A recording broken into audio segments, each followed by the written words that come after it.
La redevance a quelques désavantages, c'est-à-dire que ce n'est pas un impôt qui est progressif, donc ce n'est pas forcément l'impôt le plus juste, et nous on n'est pas forcément contre redonner du pouvoir d'achat aux Français. En revanche, là où on est inquiet, c'est que la redevance aujourd'hui nous permet d'avoir un impôt 100% indépendant qui est traçable et qui fait que le pouvoir politique n'a pas de levier de pression sur notre groupe.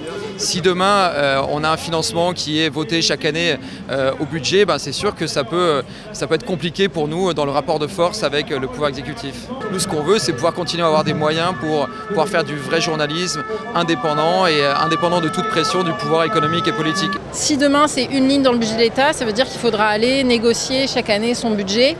Donc ça peut mettre France Télévisions dans une position de soumission par rapport au pouvoir politique. Donc nous on a peur de ne plus avoir la même liberté d'enquêter si on n'a pas cette ressource pérenne et affectée au financement de l'audiovisuel public.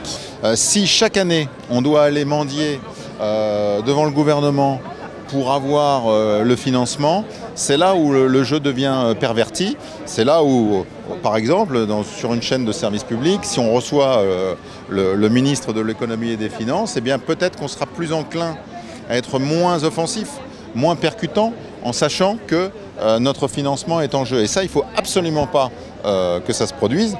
Il va falloir se battre tous les ans, ou même si ce n'est que tous les 4 ou 5 ans, pour dégager dans le budget de l'État plus de 3 milliards, 3,8 milliards.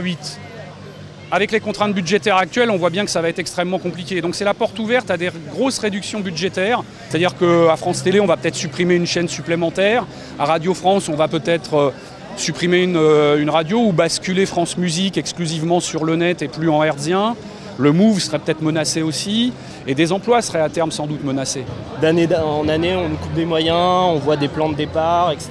Et donc en tant que jeune journaliste, j'ai jamais eu l'impression que ça allait être mieux après. Qu'est-ce qui vous inquiète là avec la potentielle suppression de la redevance? Que ce soit pire? Oui, parce que en intégrant le budget à l'État, on va être soumis aux pressions incessantes, quotidiennes du pouvoir politique, et on sait qu'on va être victime de la conjoncture et que donc que ce sera à nouveau des suppressions de postes, des mutualisations, des fusions, voilà, tout ce vocabulaire auquel on est habitué maintenant, mais qui va se démultiplier, je pense, dans les années à venir si la suppression de la redevance est actée. C'est le symbole de quoi, la suppression de la redevance ? C'est le symbole du peu d'importance qu'on accorde à l'audiovisuel public, à une période où quand même l'audiovisuel public est une grande réussite auprès des téléspectateurs. C'est-à-dire, quelle est la première radio de France? Maintenant, c'est France Inter. Pendant des années, c'était RTL. Donc cet audiovisuel public est quand même plébiscité par les téléspectateurs.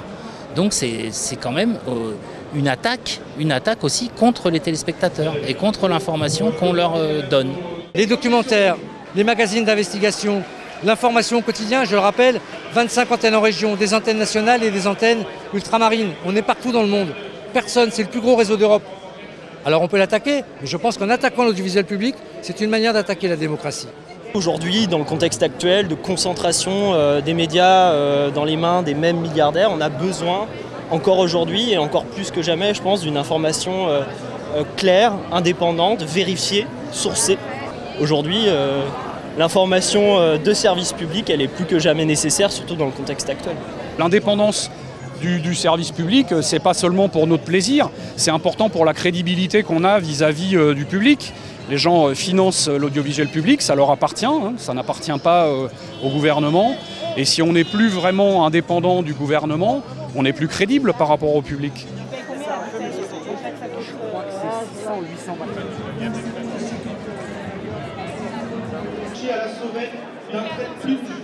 La question que vous portez est une question essentielle, celle de savoir si demain, il y aura encore un audiovisuel public digne de ce nom. On voit comme dans les autres pays, le fait que l'audiovisuel public puisse décliner laisse le champ libre au privé et à l'affaissement du débat démocratique. Il y a aujourd'hui un espace de liberté, un espace dans lequel il y a une information de qualité qui est desservie, et c'est l'audiovisuel public qui est aujourd'hui on est le garant. Nous sommes du côté de celles et ceux qui travaillent au service de l'intérêt général. Nous sommes aux côtés de celles et ceux qui travaillent pour le service public.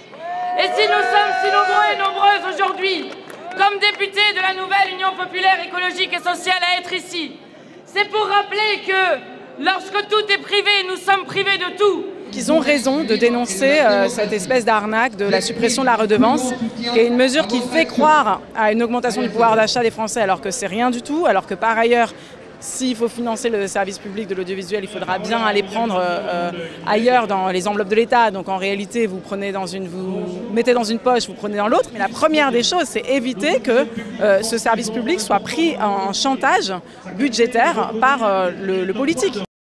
Mediapart.